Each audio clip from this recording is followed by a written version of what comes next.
Talking with Rose Stewart. She survived a vicious attack by a serial killer, and she just told us her story. But we didn't get the finale of it. Rose, what did your attacker get for a term? For me, he got 56 years, and he's now on death row for the murders. For the other murders. Our next guest is one of the only survivors of the notorious Night Stalker killing spree in which Richard Ramirez brutally murdered 13 people in their beds in Southern California.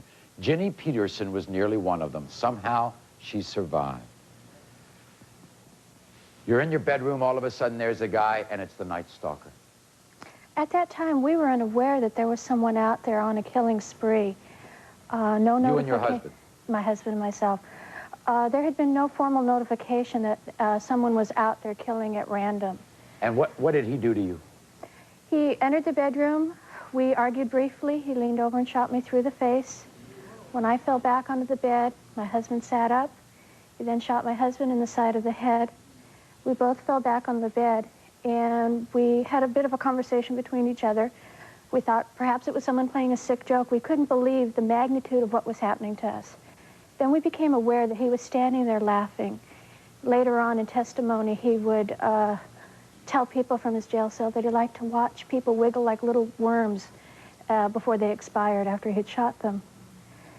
I was very fortunate in that my husband found the strength and the courage to jump up and chase him out of the house. Meanwhile, still dodging 2 additional bullets. Even though he had been shot in the head, you were shot in the face. Yes. You pass out? No, neither one of us at any time lost consciousness. Later on, you helped, I assume, in the arrest of Richard Ramirez. He was not arrested for 3 more weeks. He was still on the loose. We did go to a lineup several days after his capture, which was on September 1st. And then we were part of the process of the court problem proceedings. IDing him, huh? For myself, no, there was none whatsoever. I will never, ever forget that face. I talked to Richard Ramirez a few months ago, believe it or not, about another show. And it was an exclusive interview we did in August from death row in California. And everyone should see what this guy is like and how he treats humanity and the human condition. I think most humans have in them the capacity to commit murder. It is not because... No, we don't, Richard. They choose not to, not because they are morally superior, as they so commonly claim, but because they are imprisoned in a web of responsibilities, commitments, beliefs, and sentiments. Richard. And that would render murder an absurd gamble or ridiculous self-destruction. What do you think of somebody like that? He's the Richard Ramirez who you testified against? I feel nothing but scorn, disgust, and pity for him. I don't know if I would even feel pity for him. I do. For someone to be that sick, to be that evil. He was right in that we all have choices. He chose his path. He chose the death penalty every time he killed someone. I didn't make that choice for him through my testimony. Neither did anyone else. Just as Rose and myself and my husband Chris, we have chosen to be survivors, as thousands of other people out there have. He chose the path that he has taken. We have lots of questions for you, but as we leave, just answer me this. Shot in the face. It's amazing that there was not more damage done. The damage that is done is not always apparent to everyone. Both my husband and I have a great deal of neurological problems. You don't notice it. I notice that I lisp. I have vision problems. My husband has tinnitus. The left side of his body is damaged, my right side. But we say that together we make a whole person, just as we always have through our marriage. We'll be back after this.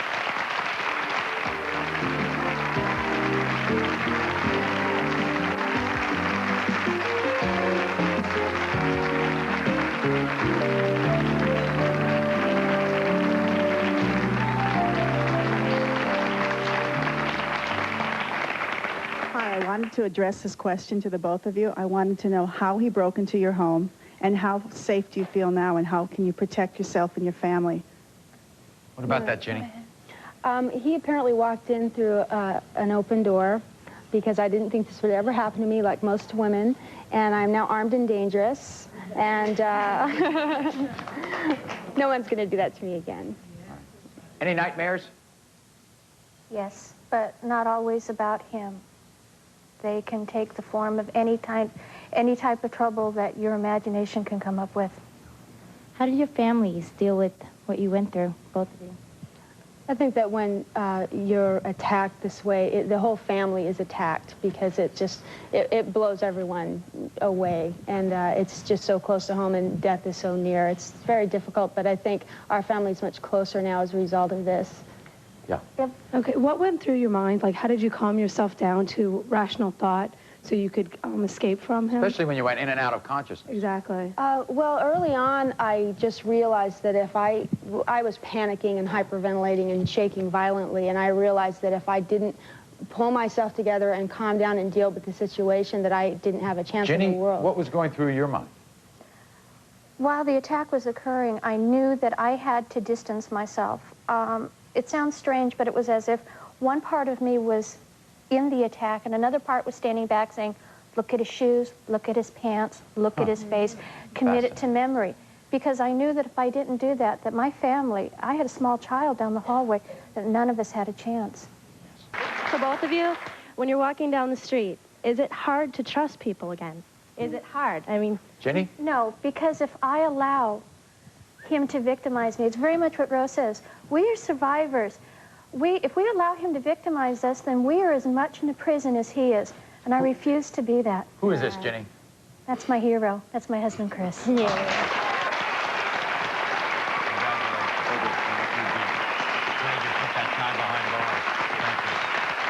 want to thank you both for joining us, not only Chris and Jenny, but thank you so much, Rose.